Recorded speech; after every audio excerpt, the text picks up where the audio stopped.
and I wanted to come on and wish you a Merry Christmas. A heartfelt Merry Christmas. I think it's amazing that over the years, Christmas takes on so many other forms. We start out in just this wonderment of the day, of the season, the hopefulness of getting and achieving and doing nothing more than behaving to get it. Things were simple. Then as we grew up, we began to know the difference between Santa and our parents. But then we were ready for the next big concept. The difference between Santa Claus and humanity. How can we be like this every day? Why do we hold the door open for others? Why is it that we only celebrate it once a year and can't we celebrate it every day? Christmas is an enigma, but it's a lesson plan. It's meant to show us the phases of our lives and where we are at. Whether you enjoy Christmas around a tree and friends and family, or if it's become really simple and it's a Charlie Brown Christmas tree or maybe just even a branch.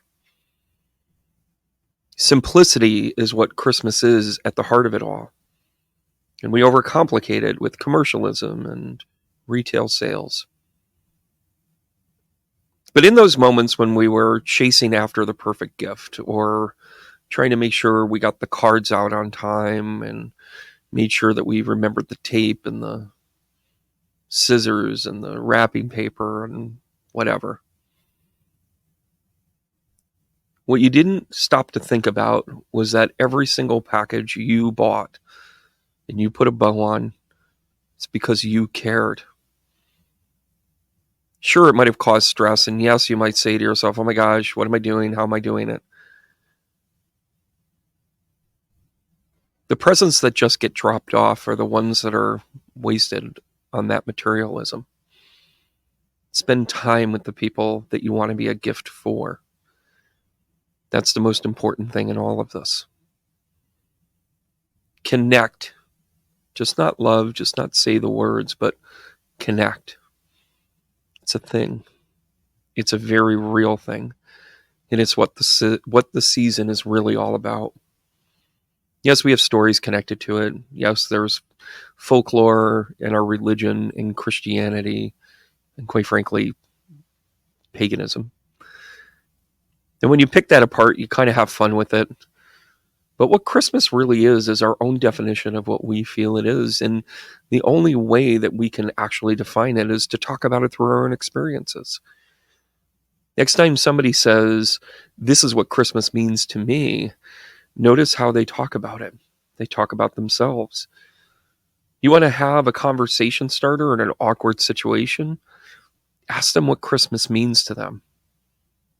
They could talk about something bitter and packed malls and slushy traffic or whatever.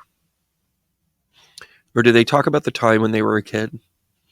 They talk about that moment of wonderment, that moment where they said, oh my gosh, I knew Santa came, and that was pure joy. Instead of thinking that it's about something negative, look at it that it's actually an opportunity to have that moment of not knowing anything different, not overthinking it, not being overly logical, but simply being in the moment of joy or being shown things. Even the story tells us where Mary is presented by Gabriel to say, you're a kid. God chose you. Mary goes back and forth and says, what the hell are you talking about? I'm trying to be a wife, and kids are not in the plan at all. And can you imagine the conversation when she came home and said, so, Joey, how'd you feel about a baby? And Joseph, out of deep love, just said, okay.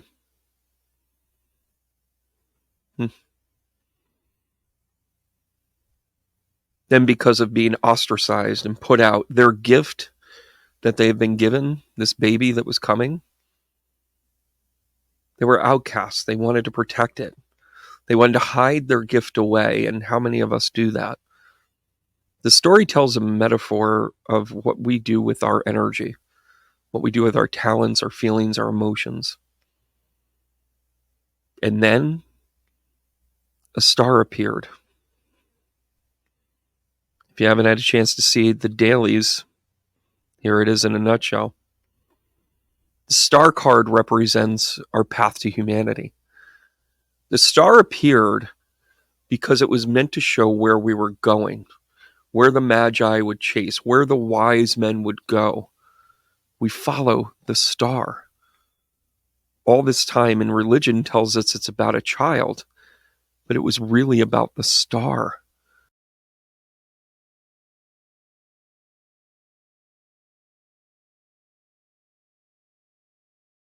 Honor those that were reluctant, those that were put in a tough spot, and those that were just amazing upon their arrival. But as we know, as astronomers, the star that appeared wasn't a star at all. It was Jupiter and Saturn in conjunct, known as the Great Conjunction. And guess what? When it appeared in the sky, it appeared high and bright. It was enough to make wise men say, "Oh boy, here we go." That is a rare occurrence, and we need to make sure that we follow it. It was showing that our sun god, the birth of a Messiah, would be the compass to where we are going, towards the star. And by the way, the star card is representation of the age of Aquarius. You will come to a house at the edge of the town. In it you will find the water bearer. That passage appears during the persecution of the child that was born on this day in the city of David. The story is astrological. Our faith is in one another. Here's to the humans. Here's to the stories we believe in and the ones we were able to see through. This is for everyone that struggles this time of the year. Remember your worthiness. Remember your purpose. Nothing is done in a vacuum and without merit. Everything is done with peace. Peace be with you. Peace within you. Make me a channel of this peace in all the world around me. We define ourselves not by how we are treated, but how we treat others. We see the world as we want to. We see the world in different lenses at different times. I truly hope and wish this Christmas finds you curious, ready to grow, and understanding your worthiness throughout the year. Christmas is an amazing time. Most importantly, though, it's a time for you to understand your place in the world. Heart taps and a Merry Christmas, and I want you all to keep going. Thanks so much for the love and support this year. I wouldn't be where I am without you, so please keep going.